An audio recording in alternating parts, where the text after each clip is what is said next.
Hola, amigo. Zippers are African.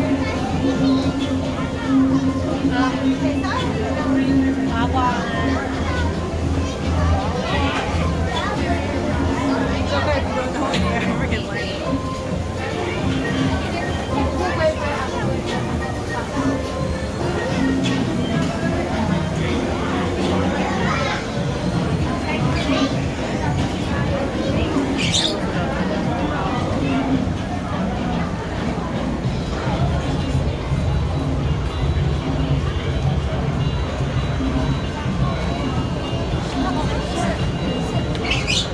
What? Chuck.